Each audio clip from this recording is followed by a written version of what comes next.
ছাত্ৰ ছাত্ৰীসকলৰ বাবে পঢ়া অৰ্থাৎ পঠনৰ লগতে লেখন জৰুৰী। ছাত্ৰ জীৱনত আমি পঢ়োঁ, অকল পঢ়িলেই হয় জানো? পঠন হৈছে বা পঢ়া কাৰ্যটো হৈছে কৰিবলগীয়া এটা কাৰ্য, আৰু লেখা বা লেখন হৈছে এটা ব্যৱহাৰিক কাৰ্য। পঠনত আমি পাঠ এটা পঢ়োঁ আৰু পাঠটো পঢ়াৰ লগে লগে লেখনত আমি সেই পাঠটোৰ লিখোঁ। আমি যেতিয়া ছাত্ৰ জীৱনত কি কৰোঁ যে পাঠ এটা পঢ়োঁ, সেই পাঠটো পঢ়িলেই আমাৰ মনত নৰয়। বহু সময়ত তাক ব্যৱহাৰিক জ্ঞানৰ মাজত আবদ্ধ ৰাখিবলগীয়া হয়। লেখনে ব্যৱহাৰিক জ্ঞানৰ মাধ্যমেৰে আমাক কথাবোৰ মনত ৰখাত সহায় কৰে। পাঠ এটা পঢ়ি লোৱা সকলো ছাত্ৰ ছাত্ৰীৰ বাবে, সকলো স্তৰৰ ছাত্ৰ ছাত্ৰীৰ বাবে প্ৰথম প্ৰয়োজন। যেনে সি স্কুলীয়া ছাত্ৰ হ'ব পাৰে, যেনে সি কলেজীয়া ছাত্ৰ হ'ব পাৰে, মুঠৰ ওপৰত সকলো ছাত্ৰৰ কাৰণে পাঠ এটা পঢ়ি লোৱাটো প্ৰথম প্ৰয়োজন। পাঠ এটা পঢ়িলে আমাৰ বহু সময়ত কামত আহে, বহু সময়ত কামত নাহিবও পাৰে। পাঠ এটা পঢ়িলেই আচলতে নহয়। পাঠ এটা পঢ়িলে কিছুমান কাৰ্য হয়, যেনে পাঠ পঢ়িলে উচ্চাৰণ দক্ষতা বাঢ়ে। বাৰে বাৰে পঢ়িলে মনত থাকে। মনত থকাটো স্মৃতিৰ সৈতে জড়িত, আৰু স্মৃতিশক্তিয়ে আমাক পৰীক্ষাত কি কৰে? সহায় কৰে। গতিকে পাঠ পঢ়িলে অৰ্থাৎ পঠনে আমাক মনত ৰোৱাত সহায় কৰে, আৰু পঠন নাইবা পাঠ পঢ়াটো অতি দৰকাৰী কাম। অৰ্থাৎ ছাত্ৰ ছাত্ৰীৰ জীৱনত পাঠ এটা পঢ়াটো প্ৰথম প্ৰয়োজন।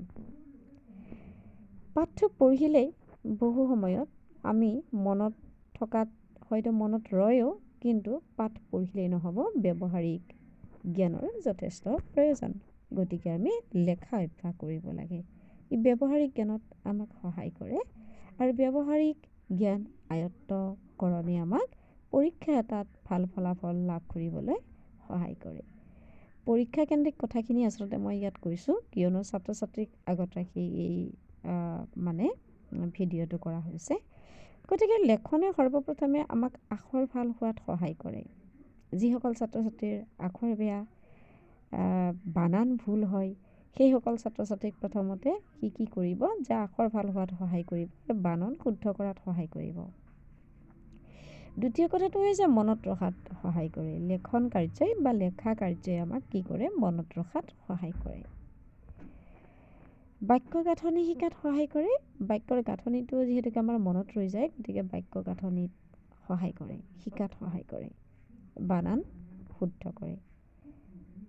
ইয়াৰ উপৰিও আমাক কি কৰে যে স্পষ্ট আৰু শুদ্ধ যিটো উচ্চাৰণৰ ক্ষেত্ৰত স্পষ্ট পঠনে দিয়ে, আৰু লেখনৰ ক্ষেত্ৰত বানান শুদ্ধ কৰা যিটো প্ৰথম প্ৰয়োজন, সেই প্ৰয়োজনটো আমাক পূৰণ কৰাত সহায় কৰে।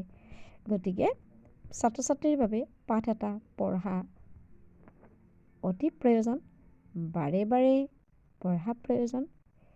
লেখন আৰু জৰুৰী, অৰ্থাৎ লেখা কাৰ্য কৰিবই লাগে, আৰু এনেদৰে লেখা আৰু পঢ়া দুয়োটা লগ লগাই কৰিলে, অৰ্থাৎ ব্যৱহাৰিক জ্ঞানটো লগে লগে যদি আমি লৈ যাওঁ, তেতিয়াহ'লে আমাক পৰীক্ষাত নম্বৰ পোৱাত সহায় কৰে। বহু ছাত্ৰ ছাত্ৰী দেখোঁ আমি যে ছাত্ৰ ছাত্ৰীবোৰে কেতিয়াবা আখৰবোৰ খুব বেয়া লিখে।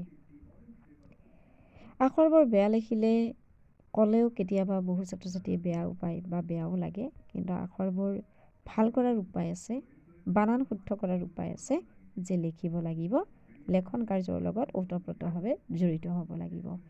পঢ়াটো আমাক জ্ঞান বঢ়াব, আমাক আয়ত্ত যেনেকৈ কৰাব পাঠ এটা, লেখনে আমাক মনত ৰখাত সহায় কৰিব। শুদ্ধ শব্দ ব্যৱহাৰ কৰিবলৈ শিকাব আমাক, বাক্য গাঁথনি শিকাব। গতিকে ব্যৱহাৰিক জ্ঞানটো আমাক লেখনে দিব।